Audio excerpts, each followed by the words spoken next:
Clear. Alright. Okay. Okay. Thank you. Thank you, Alia. Thank you, Soleh. Okay. So introduction. Just a brief introduction. Okay. Sebab I nak focus more on the how to use the equations, how to solve the different problem given. So basically nak tengok what is the definitions of the immediate settlement and the method of estimating or determine the immediate settlement. Alright, so this is the outcome. Okay, so to formulate and evaluate immediate settlement in cohesive, which is the fine soil. Bila kita kata cohesive, fine soil, and cohesionless refer to the coarse soil. Fine means that always clay or silt. This one sand ataupun gravel. So always remember this one. Okay, every time we mention about cohesive, automatically you understood that that one is referred to fine. Okay, so introduction. Stress increase caused by the constructions. Okay, as usual dalam civil engineering, so by having the constructions of the superstructure and the substructure, superstructure maknanya bangunan yang dekat atas, and the substructure adalah the foundation, itu adalah substructure. Ini adalah superstructure. This one adalah substructure. So dia akan menyebabkan stress increase. It will cause the soil will have increase in the stress. Sama macam you all, for example, let's say you all is a tanah, and then bila I bagi homework, I bagi task banyak, so itu adalah as a construction load dia, so you akan rasa stress. Same goes to the soil, bila kita bagi bebanan, bagi load, so the soil will experience the stress, right? So whether from the foundation, superstructure juga, or other loads compresses soil layer. Okay, so the compression is caused by the deformation of soil particle. Okay, akan berlaku compression. Okay, bila kita apply load, tanah dekat bawah would be compressed. So kenapa dia tercompress is actually due to the load akan berlaku deformation, ubah bentuk of soil particles. Okay, so the arrangement, let's say before any loads, arrangement dia macam ni, of the soil particle. I zoom out the soil particles. Okay, so when you apply the load, kita apply load, okay, dia akan jadi lebih rendah. Ini dah tak ada. So the arrangement of particle due to the load, okay, the size would be change. Okay, dia akan penyek lah. Dia akan jadi penyek sebab kita dah apply load. Alright, so deformation of soil particle, berlakunya ubah bentuk. And then relocation of particles, soil particles. Relocation maknanya perubahan of soil particle. Let's say we have another particle here. So at the void part, will be filled up by the small sizes of the particles. Okay, and at the same time expulsions of water ataupun udara, air from the void.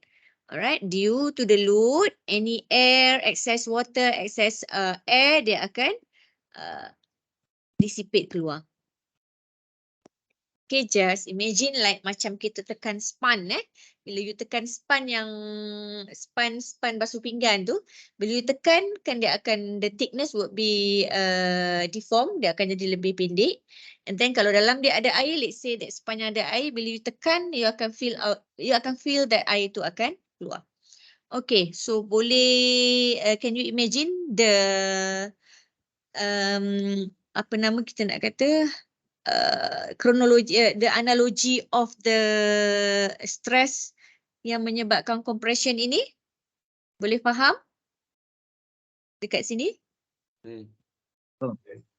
Boleh? Boleh, betul. Boleh, alright, okay. Okay, good, thank you. Okay, so now the compression itu tadi akan menyebabkan soil settlement. Okay, compression tadi dalam bahasa lain yang in engineering we call it as a settlement. So every time kita apply load, of course dia akan menyebabkan settlement. Settlement maknanya change in thickness. Let's say before without load, let's say the thickness is 4 meter. Once you apply load, dia akan berlakunya perubahan. So ini the delta H. Alright, so the thickness let's say tinggal 3.5 meter. So this is the settlement. The change of thickness ini adalah settlement. So we need to identify what is the settlement. So bila kita kata settlement, dia dalam ukuran jarak lah, distance. Berapa thickness, dia ukuran thickness. Okay. So the thickness, the settlement can be divided into 3 parts. Immediate settlement, primary consolidation settlement, secondary consolidation settlement. Bila kita kata immediate, means that dia immediately berlaku. Once you apply the load, kita nak tengok the immediate settlement. Berapa the soil layer itu akan mendap ataupun dia akan change in thickness disebabkan load tu. Immediate settlement. Primary consolidation, bila kita primary consolidation settlement, this one kita give some times to the soil untuk dia berlaku fully settlement. Untuk dia nak mendap, dia mendap lah, ambil masa berapa lama masa, whatever duration that the soil need. At the same time, we need to monitor lah whether that settlement dah fully consolidate, that soil itu dah fully consolidate, dah fully kukuh. Consolidation maksudnya pengukuhan tanah. So before we start any construction, we need to ensure that our soil tu dah fully consolidate. Maknanya dia dah betul-betul kukuh. Settlement nak berlaku, dah berlaku sebelum tu lagi. Then dah fully consolidate, settlement semua dah berlaku, then baru kita proceed dengan construction. We try to minimize. Kita tak nak in future or during the construction, masa tengah buat ni berlaku lagi settlement. So that's why we give some time to soil untuk dia fully consolidate. So dia maknanya dia will experience the primary consolidation settlement. Then the relocation of the particles, okay, perubahan ataupun relocation, perubahan tempat of the soil itu at the secondary consolidation settlement dah habis, baru kita start dengan construction. Okay, but then untuk minggu ni fokus kita nak tengok dekat immediate settlement dulu, right? Okay, nanti next week baru kita tengok primary consolidation. I mean next week 6, primary consolidation. Okay, caused by elastic deformations of dry soil, okay, and of moist soil without any change in moisture content. Tak ada berlaku perubahan moisture content sebab kita just nak tengok yang immediately berlaku once you apply load. Once you apply load, berapa berlaku dia punya settlement. Okay, so kita tak tunggu until moisture content berubah. So ini hanya happen bila kita observe for primary consolidation settlement. Okay. Alright, so calculation generally based on the equation derived from the theory of elasticity. Okay. Ini melibatkan volume change, maknanya expulsion of water tadi. Alright. And secondary, plastic adjustment of soil fabrics. Normally after soil dah fully consolidate, air dah semua keluar, akan berlaku relocations of the soil particle. So kat sini adalah secondary consolidation settlement. Alright, so if we look at the notes, this is the summary of the equation. Alright, so this is the summary of the equation for cohesive soil dan juga for cohesionless soil, which is coarse grain soil dan juga untuk fine grain soil. Okay, so this is the equation. So I believe that for test ke final, the equation would be given. Sebabnya a lot of equation that need to memorize kan. So dia akan beri equation. So symbol for the immediate settlement. Okay, some textbook dia guna row I macam ni. Some textbook dia guna SI, S for settlement, I for intermediate. Okay, so dua-dua ni pun betul je symbol dia. Right? Okay, so kita tengok dulu for the fine grain. For the fine grain. Okay. This one. Okay, dia ada nota dia lagi yang lain. Kat sini panjang-panjang ni lah. Assumption, mean, apa semua. Okay. But then I terus nak pergi pada I punya handout ini. Okay, immediate settlement for the fine soil. So method, Terzaghi. This is the founder of the equation tu lah, yang come up with the idea to come up with this equation untuk dapatkan settlement. So Terzaghi, Giroux, Kemptons, and Steinbrenner. Okay, so they use the same equation. This is the equation dia. rho I ataupun SI. Kalau you guna SI pun betul don't worry about this one. The equation still the same. Okay, QN net. QN ni maknanya pressure net. Pressure net. Okay. So maknanya you tengok kat sini QN net. Okay, ada textbook dia letak Q sahaja. But then nak guna Q ni, you need to get the Q net dia sebenarnya. Alright, so kita letak terus QN. So supaya you tak confused. Alright. B is the width ataupun breadth of the foundation. Kalau dia circle, dia adalah diameter. Okay. And 1 minus V ni new power of 2 is the Poisson ratio. EU modulus of elasticity, okay, obtained from Andrean triaxial test. And IP is the influence factor untuk vertical displacement. Right. So bila melibatkan settlement, the influence factor dia adalah for vertical displacement. Dia bukan influence factor IP yang point load untuk stress distribution yang previous topic, okay, untuk vertical displacement. Okay, Poisson ratio ni is the ratio of strain, ratio of X strain in X direction to ratio to strain in Y direction. Strain ni adalah ubah bentuk, elongations of the materials tu. Okay, kalau X ni maknanya kalau dia memanjang kat sini, the elongation due to stress yang dikenakan, dia boleh jadi macam ni. And then kalau Y in Y direction, okay, due to stress yang dikenakan, they might become tu lebih pendek. So the ratio of these two akan memberi kita Poisson ratio. Okay. Modulus of elasticity, how we can get the modulus of elasticity? Ini daripada lab work. Poisson ratio pun daripada lab work lah in order to get the elongations of X and Y. Okay. Bila you apply the stress. So modulus of elasticity, bila kita buat triaxial test adalah untuk dapatkan strength untuk soil. Strength of soil. Okay. So you akan plot data stress, strain. Strain adalah ubah bentuk of that soil. Stress yang kita apply. Alright, somehow you akan dapat dia punya plot macam ni. Okay. So the modulus of elasticity ini adalah di bahagian yang mana? Straight portion.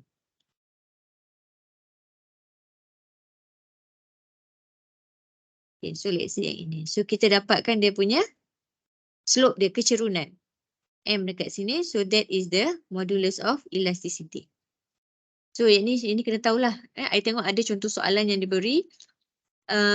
You need to identify the modulus of elasticity. Based on the data, you need to plot the stress strain, dapatkan curve yang ini, and then identify the slope in this part, so you can get the modulus of elasticity. Kecerunan kat sini adalah modulus of elasticity. Alright, okay. So to get the influence factor, IP here, influence factor, there are tables that you can use.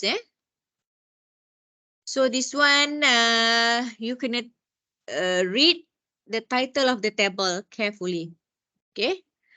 A layer of semi-infinite thickness. Because you will have another table that mentions about the vertical displacement under a corner of uniformly loaded rectangular over an elastic layer of finite thickness. Finite thickness. Ada yang semi, ada yang infinite. Ada yang semi-infinite, ada yang infinite. Maksudnya, asal-kan.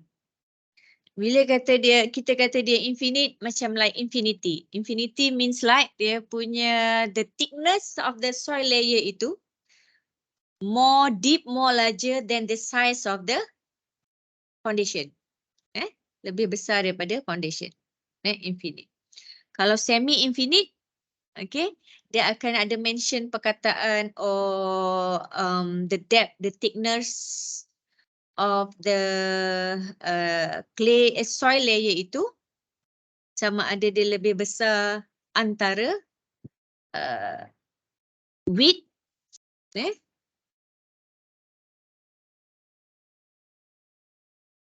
or length, salah satu.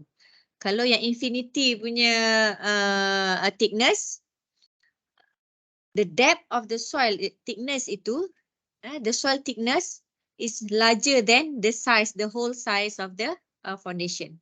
Tapi kalau semi, the thickness of soil itu larger than sama ada dekat base ataupun dia punya length dia.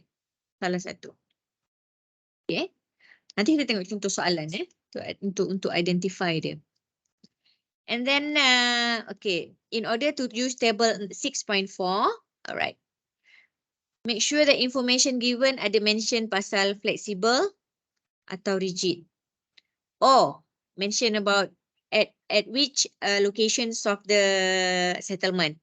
Center, below center of foundation, below corner of foundations, or average. Maknanya dekat mana-mana dia kira average.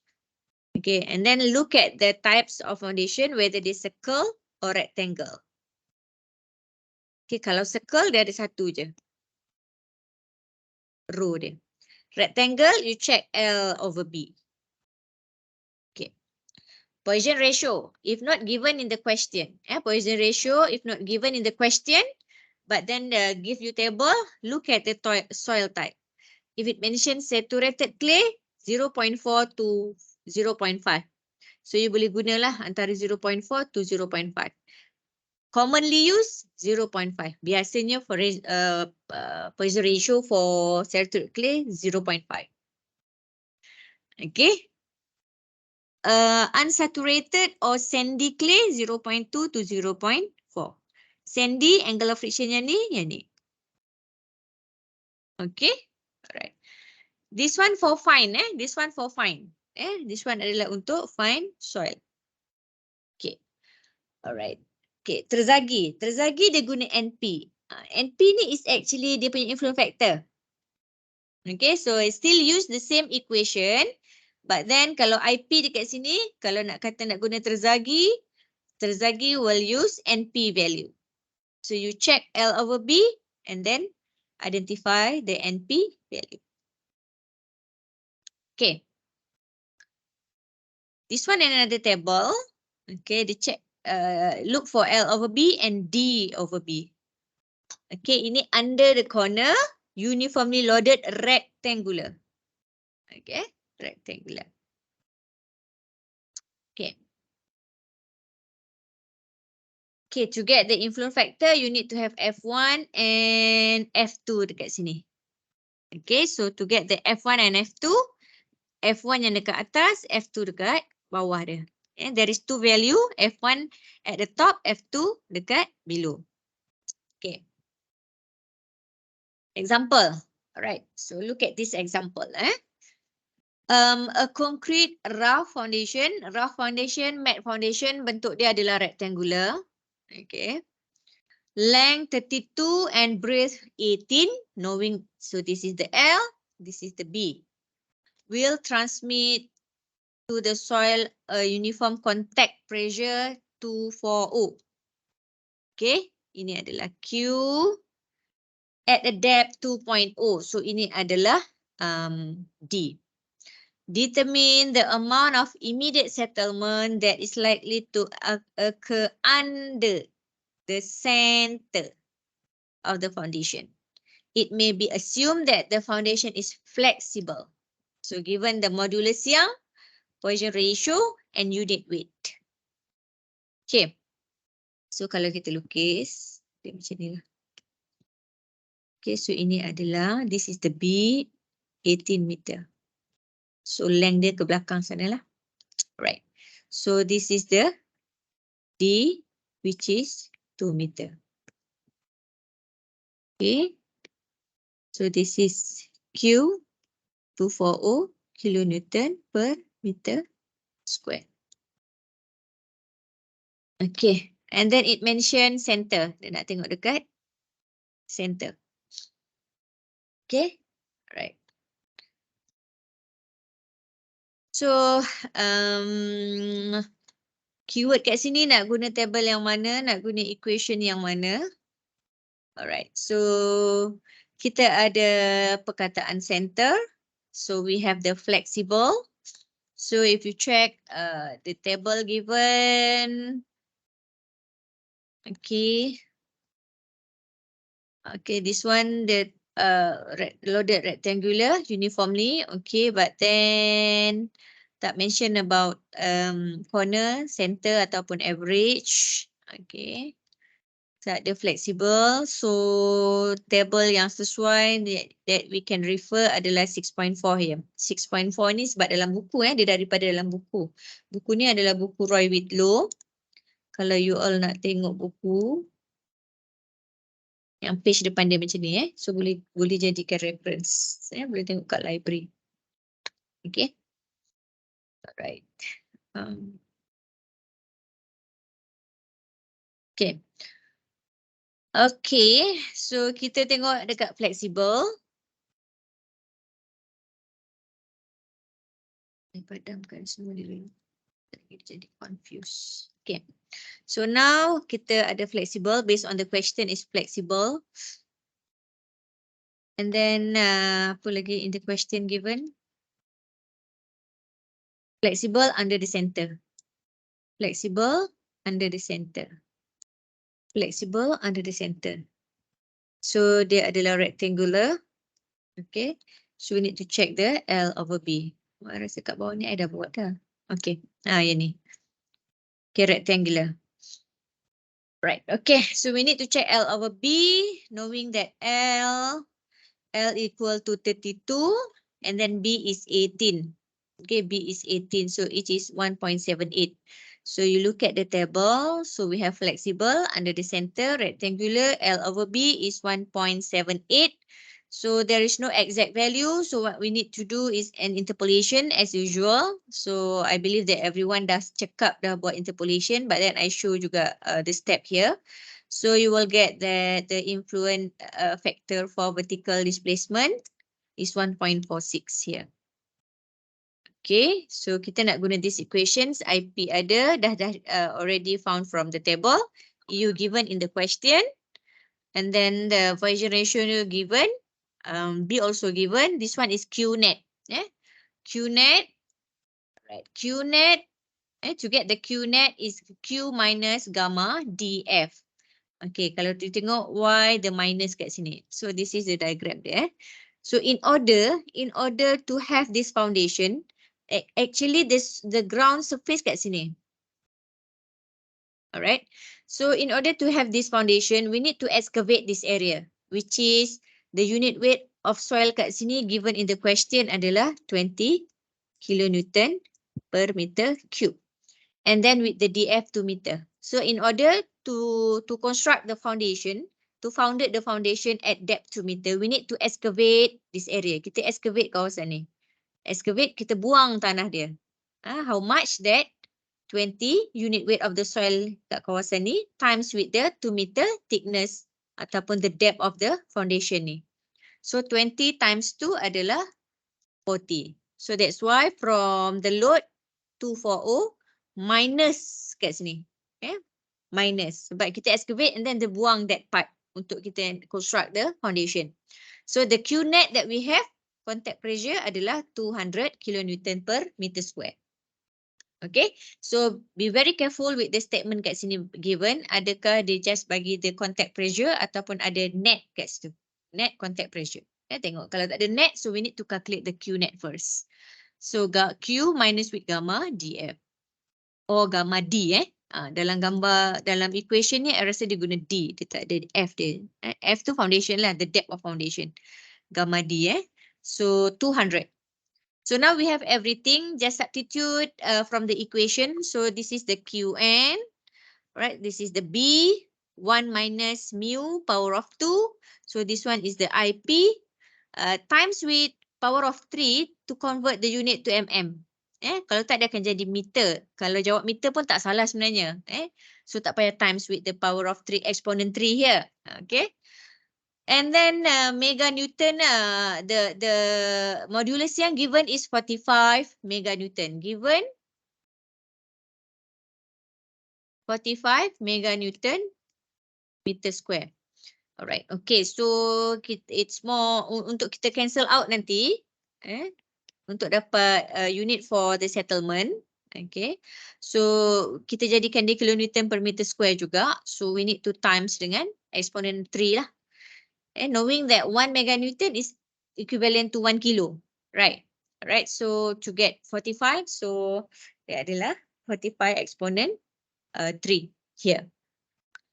Okay, so now the answer is 88 mm. So the settlement dia, the perubahan thickness of the soil due to the load 200 kilonewton adalah 88 mm. Alright, okay. So kalau dalam soalan tak mention what is the unit that they want, tak perlu unit to times with exponent 3. But then kalau dalam soalan mention dia nak dalam unit mm, so then you times with 3. Okay, jangan silap with the unit conversion. This is the common mistake adalah unit conversion sebenarnya. Okay. Alright, okay, that is the method by Terzaghi, Skemptons dan juga what is name tadi? Steenbrenner. Okay. Another method adalah by Janbu et al. Dan kawan-kawan dia lah. For the thin layer of soil. Thin layer ni maksudnya the thickness of that soil layer yang foundation tu is less than 2B. B is the width ataupun breadth of the foundation times dengan 2. So we will use this equation. Perbezaannya, you will see here mu0 and mu1. Definitions of Qn, B, Poisson ratio, nu power of 2 ni masih sama. But then the mu0, mu0 0, mu0 1, the coefficients dependent on the breadth and depth of the foundation. Breadth and depth of the foundations. And also on the thickness, H, of the layer below the foundation. So to identify mu0, we'll use this curve. Mu1, another curve. Banyak nak kena buat on the graph here. Okay. So the parameter used is L over B, length of the foundations over B of the foundation, and then D over B. Okay, what is D as what is B as shown in this figure? Ini adalah D, the depth of foundation D. H adalah daripada base of foundation to the soil layer kat sini. And then L is the length, so this is the equation. Alright, okay. So dalam curve ini, you have one line for one curve for the circle. Okay, and then one here for the square. Okay, and the rest of it is the rectangular for different sizes lah. Okay, square sama dengan 1 sebab L over B will equal to 1. For example, L5, B5, so will equal to 1. So line curve number 1. Okay. And then bawah log scale adalah for H over B. So kita tengok satu example. For single layer. Dia ada case yang multi-layer. Okay. A foundations of dimension 6 times 3 transmit a uniform net contact pressure. Okay, see? Kalau dia dah mention net contact pressure, so understood ini adalah Qn. Okay. At a depth of 1.5 meter. And then in a layer of clay which extend to a depth of 5 beneath the surface. Maknanya that the clay thickness ni until the 5 meter daripada surface. 5 meter. So sini adalah clay.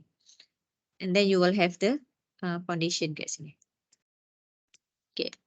So assuming the modulus yang 40 and then the Poisson ratio 0.5, determine the average amount of immediate settlement that is likely to occur. Okay, so now kenapa kita kata thin? Remember that dia kata tadi they give specific thickness of the clay layer. This one is for the layer thickness less than 2B. Okay, 2 times B. So the B is 3. Okay. Bila diberi given macam ni, alright, the B size adalah the small size. So ini adalah B, this is the L. Okay. Alright. Soalan tak bagi gambar. So gambar ni come in the solution. So I would like to advise. So every time soalan dalam statement ni, I think it's better for you to sketch out kan. And then you label so tak akan confuse kat mana B, mana D, mana H. Alright. Okay. Okay. Alright. So this equation is for the thin layer. Which is 2 times B, less than 2 times B. So kalau B adalah 3 times dengan 2, which is 6. Okay, so the thickness given is 5. So 5 is less than 2B. Okay, 2B adalah 6 meter.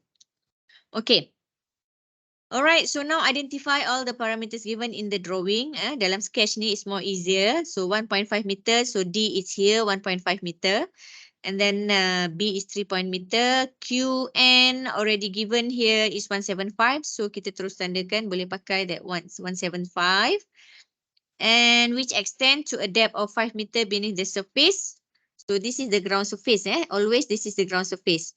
Ini adalah kalau yang bawah ni, this one is the base of foundation. Jangan tersilap pemahaman. Ini adalah base of the foundation. Harap you nampak I punya cursor. Ini adalah base of the foundation.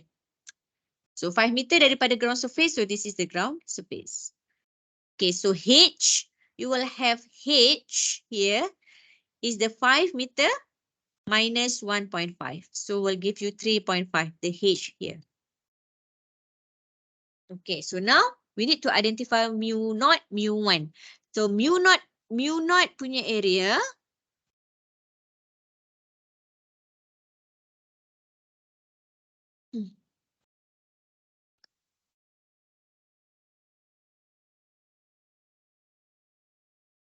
Mu naught punya area is the area daripada ground surface sampailah at the base of foundation. Ini area to get the mu naught.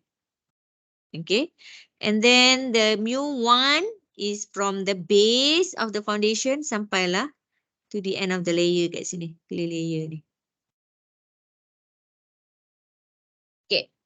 So for the mu naught, nanti L over B and D over B at this area lah. Area yang dekat atas ni.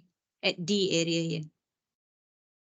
So identify D over B, D is 1.5, B 3, so D over B is 0.5. L over B 6, B 3, so 2. Alright. So just look at the graph kat sini ataupun figure here.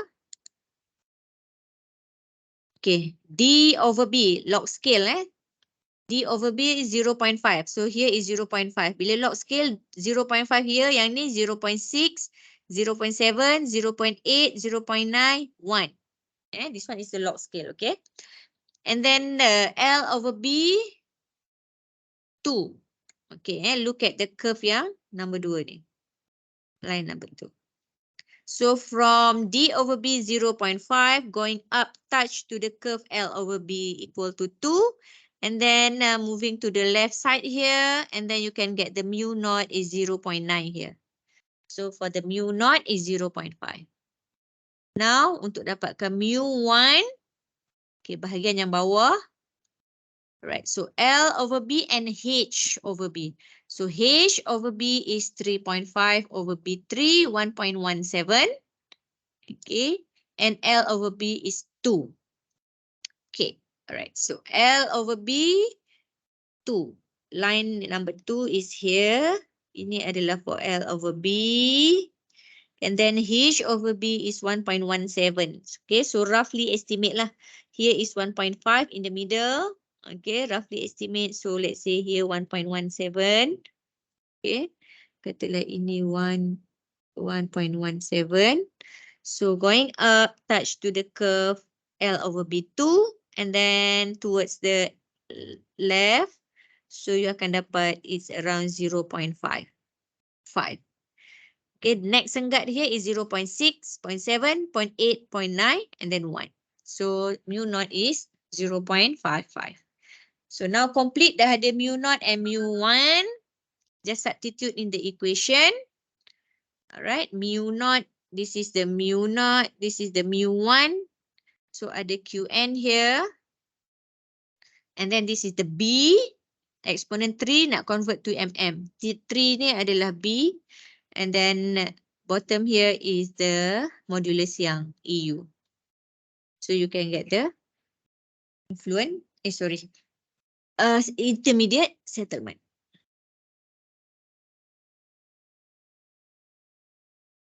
Okay. So that one is for single layer. And then the other example adalah for multi-layer. Okay. So multi-layer, look at this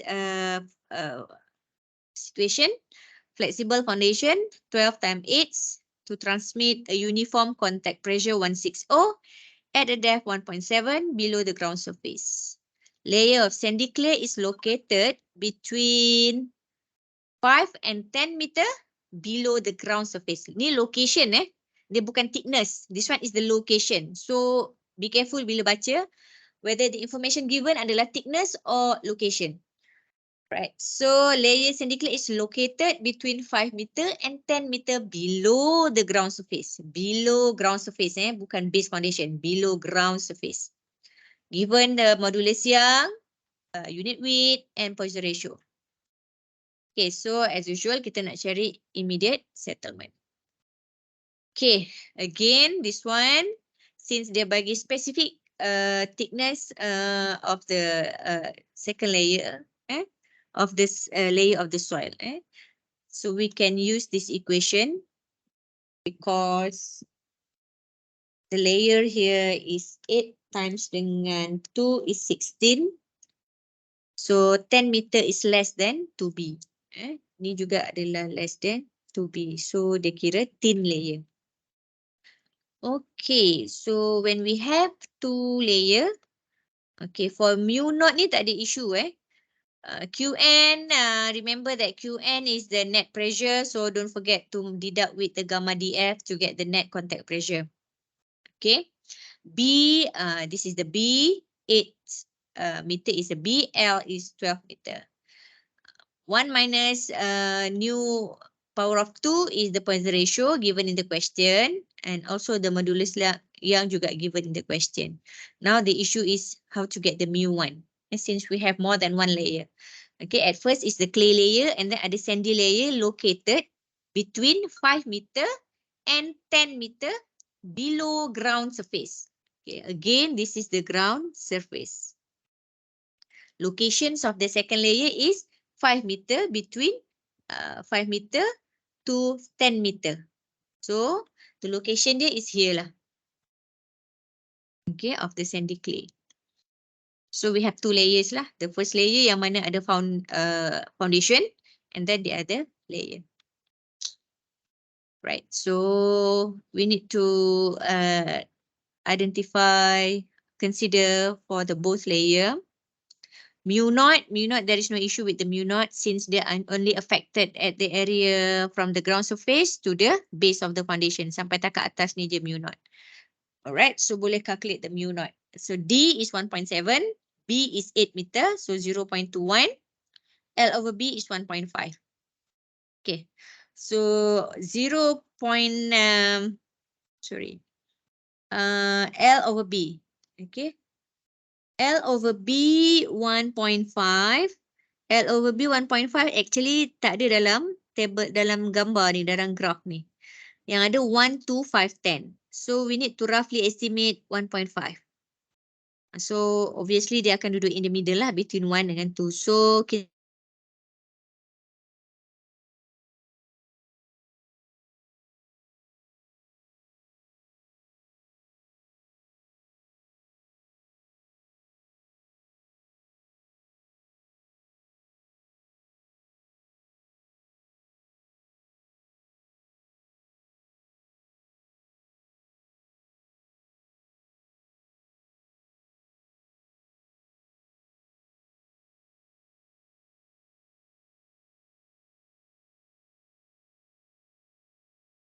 Tak ada internet issue. Alright, okay. Okay, sorry ada gangguan internet sekejap tadi. Okay, so we need to construct another line for 1.5 kat sini. Okay, and then 0.21, read from the log scale 0.2. Sini 0.3, so roughly estimate 0.21 going up and then touch to the new curve 1.5 and then pergi ke left side here, so roughly 0.97. Okay, roughly 0.97. So mu naught settle. Okay. Now nak identify mu1. Okay, mu1 since ada dua layer, so we need to get the mu1b bottom and then mu1b t. Okay, this one ada t dia for the top. Okay, because nanti at the end of the day, the mu1 will equivalent to mu1 bottom, keseluruhan sampai bottom, and then minus with the mu1 top. Okay, kat sini right. Yeah, you can see here that we have the HB from the base of foundation sampai dekat end of sandy clay and then HT at the top daripada base sampai dekat end of the clay layer here.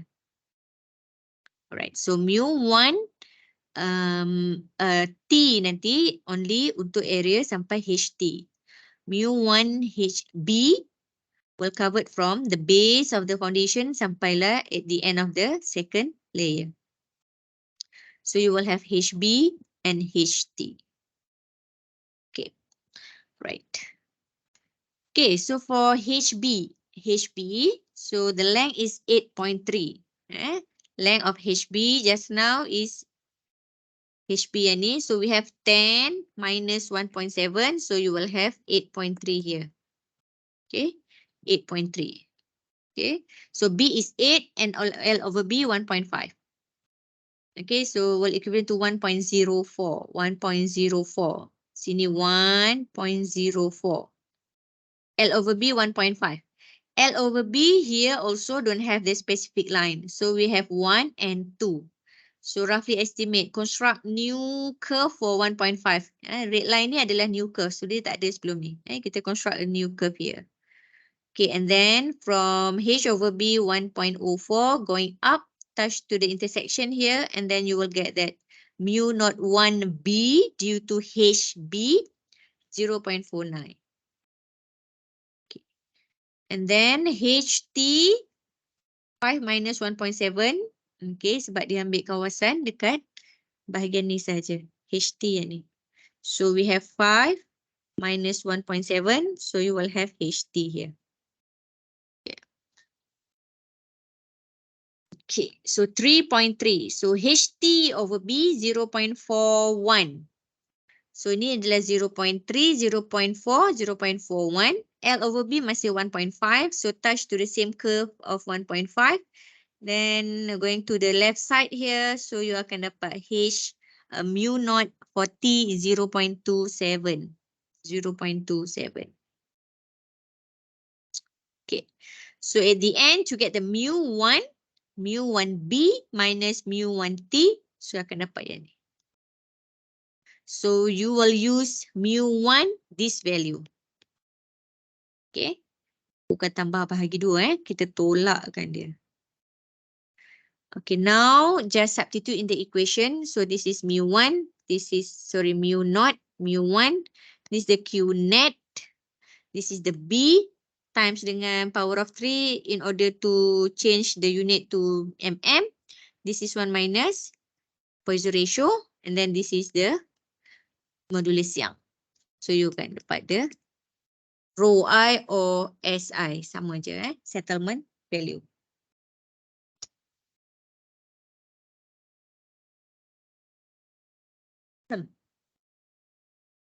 Okay.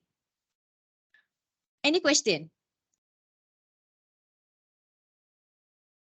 Ada soalan? Mungkin belum nampak soalan sebab belum cuba jawabkan. Right? Okay, so never mind. Okay, I will stop this recording.